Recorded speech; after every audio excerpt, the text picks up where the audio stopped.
and we're about to begin our Cuttalossa walk with leaders Will Ravenus and Dave Benner. Yay! This was a mill pond, and there was the mill. It is now owned by the Nelson family, but here are pictures of the mill in the olden days. Are we going there for breakfast? No, it's down at the other end. We have to earn the breakfast. But it was a wonderful mill that started in 1743, I believe. It was said to be the first mill in Silbury Township. And there was a mill pond, which is across the road now. And the water came in on a mill race, also called a head race. And it was boxed, as you can see in the picture there. The water flowed into the mill, turned a great wheel, and the picture shows, Elaine, it's in the book. I know, but it has to be part of the video, Mr. Ravenus. It's really quite marvelous. And the whole concept that people would build a trough here. There's what's left of a pipe, and there actually is water to be had out of the hillside, apparently, in that time. How much water, I can't imagine, but it just takes a little bit to fill the watering trough. But there aren't, I don't think there are very many watering troughs left around Silbury. Right here, because when you have moss growing on a rock, you know how long it takes sometimes for moss to get established on a rock? 50 to 100 years. Get out. So it's something that is history. When you build a wall like this, it may take 50 to 100 years till the moss gets established, because moss produces by spores, and they blow on a place like this, and it rains and they wash off. They blow on again, it rains and it washes off. When conditions are just right, it starts to grow, and the same on the rocks all up the stream there. So history makes moss. I'm looking for a big rock in here, and sometimes I find it, sometimes that may well be it. It is called Poet's Rock. Now, we have to trace the family first. We're going to find the name Kenderdine a number of times as we go down through the valley. And there was John Kenderdine, who was the father, and then he had two sons, Thaddeus and Watson. And we will see Watson's factory down below. But Thaddeus was a poet, and he and his buddies were poets. But then you didn't have television, you didn't have radio, you didn't have much of else. So he created his own poems. And I will read you two stanzas of his poem on the Cuttalossa. Where Cuttalossa's flowing goes murmuring on its way, by bush and sapling going, and tall trees old and gray. Just where across the water from the quaint old grist mill come, the big brown wheels low patter, and the millstones drowsy hum. Oh. Here sparkling from its birthplace, just up the riffled hill, from out its caverned earth place, cascades a little rill, till in a horse and trough mossy, it pours its crystal tide, where comes the Cuttalossa from meadows green and wide. This is not Shakespeare, but it is heartfelt. What kind of trees are we currently surrounded with? And then I'll talk about the ones that used to be here. Quick, green trees. Some of them have leaves. Some choices about trees. Elm, or beech, maple. What else? Tulip poplar are a lot. Yeah. Not worth much as construction wood, but very popular through here. Any others that you can see? The trick is, the question here is what used to be here, which then becomes quite totally different. Like elm, Sorry, no more elms. Elm blight. Chestnut. Chestnut. Sorry, no more chestnuts. Chestnut blight. But chestnut was important in here, and there must have been big ones. There were also big oaks at the time. And in the 18th century, many of the trees were cut down and formed up into railroad ties, oak and chestnut, good wood for railroad ties. And then there said to have been an ox team that lived somewhere in the valley. And that team pulled the wagon load of chestnut and oak into Doylestown. And there the railroad ties were then loaded onto train cars and for the North Penn Railroad system. But a lot of the oak and chestnut came from this area. It's hard to believe now. It would have been perfectly beautiful. The other real winner that must have been about so big were white pine. And no more white pine. A few gardens, but no white pine in existence now. Why? Because they were lovely to work with, and they were cut down and made into lumber and timber. And so there aren't even seedlings around here now, but I have white pine floors in my house. I don't know whether, if you have an old house, you probably have a white pine floor. And they're perfectly beautiful, and they take beautiful color with oil and so forth. But it's a shame because white pine is such a gorgeous, gorgeous tree. But it's a totally different environment. We've lost 3 varieties that have just changed the perspective. David. The one thing I just want to mention also, there was one other tree that there were quite a few of. That was the hemlock. Yeah. There's 1 or 2 big ones down here at the Garber home, and we'll see them, the remnants of what used to be great big hemlocks, which were used for lumber also. So consequently, when those big trees were lumbered, the vegetation completely changed, and now the understory is all these different plants that have come in, which weren't here when all these big trees were here. I read a report recently that 200 years ago or whatever, you could walk through a woods like down here, and you would hold your hand up, and you'd be lucky if you could see this much sunlight coming through the woods. They were so dense. There was so much shade. It's amazing to think of it. Now look at all the sunlight that's come in. Since the big trees have been cut down, that complete shade is gone. So it's a whole different ballgame now. Dave, how about cedar? Yes, question. When I was a Girl Scout, we looked for sassafras trees because they had all these different. They had 5 leaves or 4 leaves. Yeah. There's still Are a lot they of still sassafras. around? There's a It's lot like- of sassafras here and there yet. Because I haven't seen one for Yeah. years. If you see one, David, yell. Yeah, I'm sure we'll see a few Okay, here. thank you. The other issue while we're talking about things that don't exist is laurel, which of course has all been eaten by the. This was a dam, and then there was a mill pond up there that's all filled in, and the water came out of there to a mill structure, which was probably in here.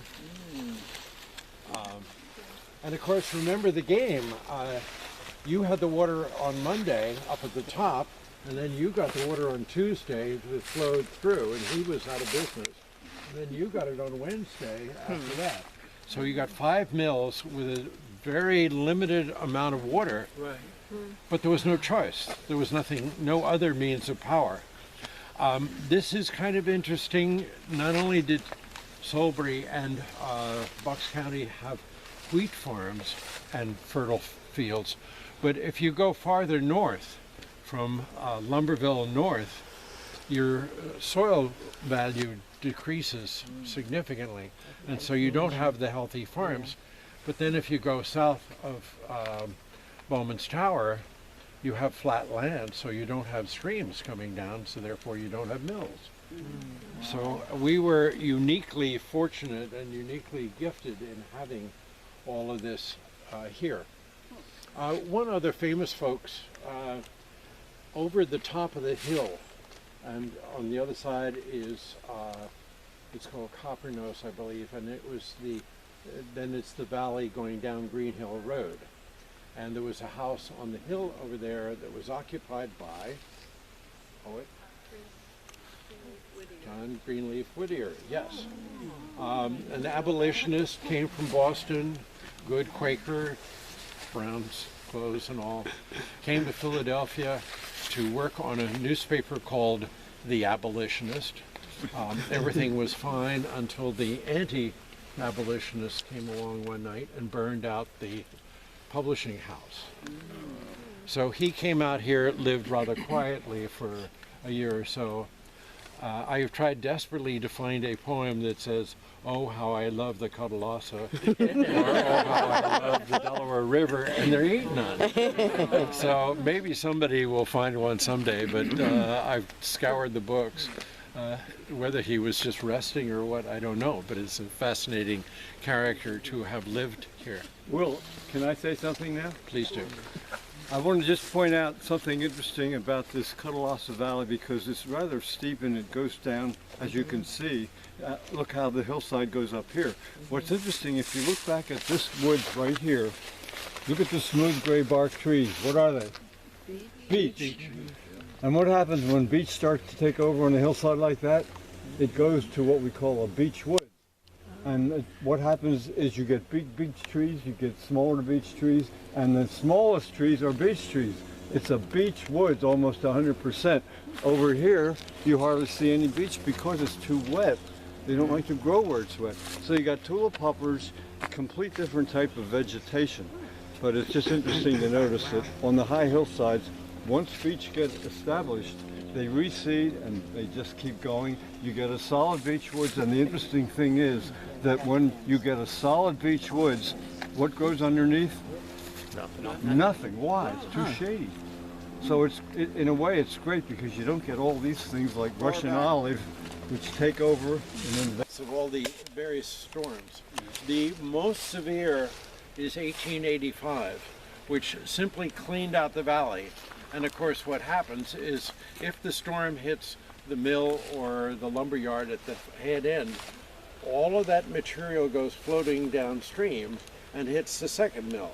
And then those logs get combined to hit the third mill, etc., by which time everybody's gone. And so 1885 for this particular area is the famous date that it simply cleaned out the valley. does everybody see these three trees with ivy? Somebody asked me when we started out, they have a tree, it's covered with ivy and it's been that way. Is it harmful to the tree? Yes. In time, it will kill a tree. So this one has already died, and that one is about dead, and that one's about dead. So if you have ivy on a tree for a long time, best to take it off. The easy way. Look at this lovely little flower, this lovely purple flowered plant. What is it? Periwinkle, myrtle. It's vinca, periwinkle, or myrtle, whatever you want to call it. Not native. Not a native plant. Doesn't Look belong at it. here at all. You have to have a lot of Taken it. over. How did it get here? I have no idea. I didn't bring it. The Millers. Those botanists. And they had it, they obviously planted it around a house and it just took off. In this area, there are no foundations, there's nothing to work on. It was probably a log or wooden house belonging to Black Charlie and Black Maria. Probably slaves who escaped came up here, nice quiet valley, no troubles, nobody hassling them. So they worked in the mills or the houses nearby here, and they lived here. I think it's in this area, but The leaves are yellow. Do you see what's on top of it? No, it's not a flower. It's little white berries. They're pure white with a black dot in the center. And the name of that wildflower is called doll's eyes. And it looks like a doll. Rubra. Wow. Beanberry. Doll's eye. Edible or not? No. They do look like It looks like doll's eyes.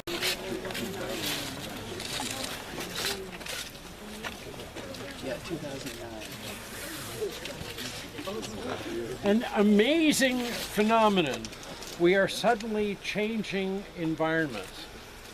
we are getting to hemlock trees, to these, of course, lovely sycamores, and to rhododendron that have just started to appear. Why the change in the environment? David and I have talked about this, and the answer is we don't really know, except the soil from here down to the river has more acid in it. And why does it have more acid in it? I don't know. If you had a lot of oaks and hemlocks in here, that would account for some of it. But not only are the trees different, but of course the beauty of it, and we're coming down into Garber's Valley. But if you think about it, the rhododendron stretch about 4 miles south, almost to New Hope, and about to Point Pleasant, and then they don't. They're not around. So there's something unique in the soils here, for which we're in the center, that is just astounding, and of course perfectly beautiful. I think part of it, Will, has to do with the type of rock that's underneath the soil here. It makes the soil All right, acid, quick, more David, acid. what rock? I don't know which kind. Now we should have Malcolm I here. think he's onto something, whether that's the perfect answer, but there is a break in the rock formations, just one valley up in Lumberville, and that's the point of Plumstead Township versus Solbury Township, and the line is down the Pontacussin Creek, and above that is shale rock, and down here is limestone rock, which of course makes for rather lovely houses some of us are familiar with.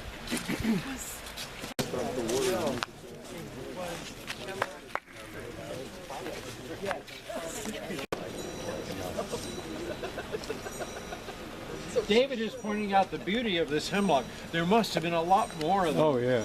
Hemlock bark, of course, was used for curing hides, animal hides, to make leather. And there were, I believe, 2 tanneries in Carversville in its olden days. This is, of course, a pond, what's left of a pond for a mill building. That building is totally phony. The, I love them. It's beautiful. It attracts lots of attention, but that mill wheel is only around 8 or 9 feet in diameter. No way, not enough power. Had to be 16 to 20 feet to generate enough torque to drive a real mill. So that's been put in, I think, by the Lowe's, who own the property. Does anybody know about how old this hemlock would be? 450 years. What? 450 Oh, no. Probably about 150 to 200. I made it no? up. Hemlocks grow slow. They're not like tulip poplars. They grow quickly. A tulip poplar this size might be 60 years old. That's how fast. The other thing, if you notice the moss on the little shed where the sheep are, that's been there about 50 years, because I've been coming over on this road for 50 years, and it's been there that long. Again, it takes years for moss to grow on a roof, because the little spores fall on the roof, then it rains and they wash off. And that goes on and on and on until conditions are just right, and the little spores start to grow, and then the moss takes over, and once it takes over, then 50 years now, there it is. The other thing I want to mention is this pond here.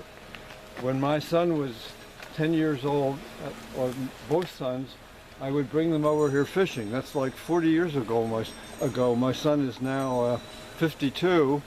So when they were 10 years old, Bromley would let me bring the boys over to fish. And Bromley had these trout that he put in, rainbow and brown trout, and they got to be like this. And the boys could come over and catch them, and then we let them go. And just to get one of those on the line, a 10-year-old kid trying to get that thing in was really, they'd jump out of the water. It was so exciting. Well, I talked to Suzanne. Bromley died some years ago, and I talked to Suzanne. I said, are there any trout left? And I said, I'd like to come over and just catch a few, and just to, they fight, then let them go. I don't care. She said, no. the last big flood, they all got washed out. They're all down in the Delaware River. So there's no more trout. But anyway, there were beautiful trout like this. So, Dave, I have a moss question. yeah. So isn't that damaging to that roof? Well, yes. On a roof like that, those wooden shingles are soon going to collapse. I mean, they're at the point now that that little building's going to go because the moss gets wet and it just keeps staying wet. And you know, if it's wood underneath, it's going to rot. If it's not wood, it may stay a long time. And how could you get rid of it? How do you get rid of it? Well, you have to scrape it off if you want to get it off.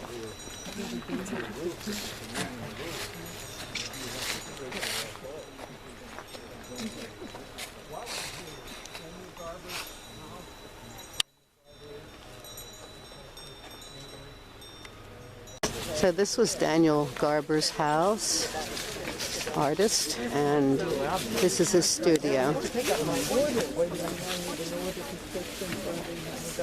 But it's perfectly beautiful, and I remember attending a township meeting for the vacation of a road. I've never thought a road could go on vacation, but if they were vacating the road, so it's closed. I've walked up there with Betsy on my back, and it's quite lovely because you go up through the hemlocks. 40 years ago.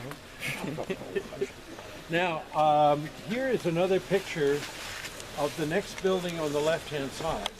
The current building, of course, is all brand new in the 1960s. Watson took in the bones of cows, horses, chickens, whatever, ground them up and made a phosphate out of it, and that was used for fertilizing the farms around here. When old Watson passed away, his wife felt perfectly confident that she was going to make a good living from then on because she was selling ground up bone meal for $4 a ton.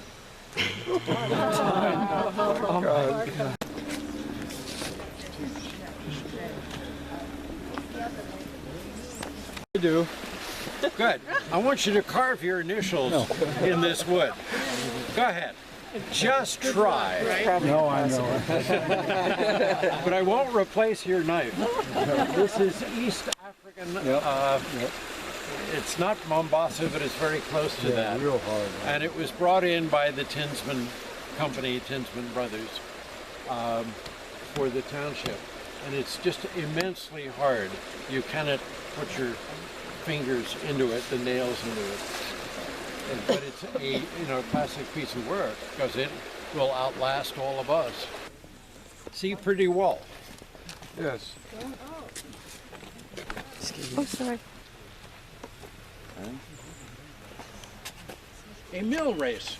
The water came out of the valley here and came down that side of the creek and was the mill race. It was the tail race out of that mill and the head race out of what was the Cuttalossa Inn, which we will see in a few minutes. But it's fascinating that it's still here. It's not a road, it's just a mill race.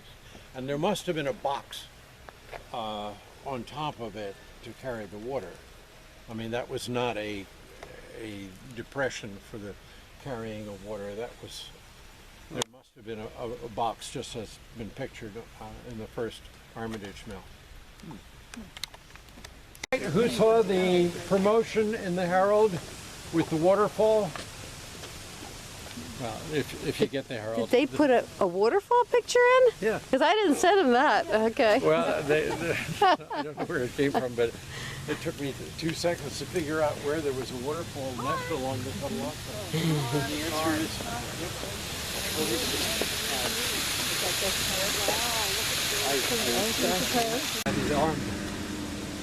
So the mill had to have been here, and there had to have been a sluice across to the water to reinforce the water from that mill race that we've seen. This is, of course, prime flood territory. You're getting it from the water coming down the hill, you're getting it from the river and the canal coming up, so it has been rebuilt any number of times. Colligan's Inn, everybody been to Colligan's Inn? Yep. Some time past? which was fun and delightful. Across the street is the Hard Times Tavern. At the time, before the canal came through, this was, I mean, there's nothing going on really at that time. So, man, it's Hard Times, and put the sign out front. So it became known as the Hard Times Tavern. Now, before that, it was known as the Camel. And you can interpolate where that came from, I don't know. It was the home of William Francis Taylor, who was first founder of the Friends of the Delaware Canal, predecessor. He was an artist in the valley, and his daughter Phyllis still lives there. And we're going to have our refreshments in their back terrace. Oh, okay, all right. Beyond that, we're getting down to the River Road, which you will see traffic down there. The Cuttalossa Valley is just, Cuttalossa quarries are just over the hill here, Delaware Valley Quarry. This is one of 7 yards that he operates up and down the coast. One of his biggest yards is next to a place called Disney World. And so when they want blue stone with red polka dots, Joe's the guy that finds it and brings it in. The other story of myself, I did walk along the Delaware Canal one time, and I picked up some lava rock, and I began tossing it up in the air because it's very light. And then I suddenly realized it's also very, very sharp. Yeah. With the decorations on my fingers. So he imports all kinds of rock, and there's a lot of rock cut out of the hillside here. That has been going on for, well, since revolutionary times. The only thing I would add is that there was 2 brothers named Kemble who were good politicians in Philadelphia, and they sold a lot of stone down into Philadelphia. Now you get red sandstone, as in brownstone fronts. You get hard argillite, as we see across the way here. And so they took that down to the city, and it may be that some of this stone went into Reading Terminal Market, which is of course all red sandstone. The other fascinating thing is that behind the Eulers, behind Taylor's house, behind the Hard Times, there is a cable attached in the hillside that goes across the river. Car coming. And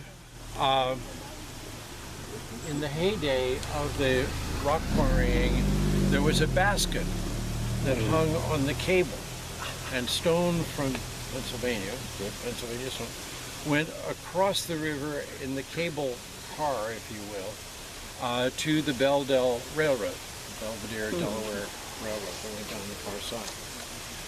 And I ran across even the description of this by William Comfort Tiffany, who actually, whether he wrote it, I'm not sure, but he saw it and described it in a book about his travels along the canal in 1886.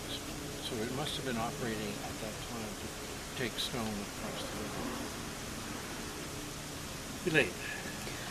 Elaine. So what was this area once called? This little village that we're heading into? Lumberton. Correct. Tell us about Lumberton. Up above, Lumberton is not a bad name. There was a lot of timbering done around here. And how many workers were there for the, was it the quarry? Well, there was quarrying here, there was quarrying further up. I have heard the number 200, which is an astounding number. Another issue is that as you go into Lumberville, there are a row of white houses, twin houses on the left-hand side going up. Worker housing, other quality stuff, but worker housing for some of the guys that worked here and some of them that worked up in Lumberville. It was a very prosperous area. There was money being made here, and the houses were really impressive. Up on the hill, behind this barn building, is a house that used to belong to the Renchlers, who were members of the society, and it is claimed that that was the home of Zebulon Pike, as in Pikes Peak. And his father has had a questionable reputation. He was in the army, he was out of the army, may have been ushered out of the army, who knows. But young Zeb lived here, came up this road, followed the vacated road that I described to school in Solebury Village. To the schoolhouse that is owned by the Solebury Township Historical right, Society.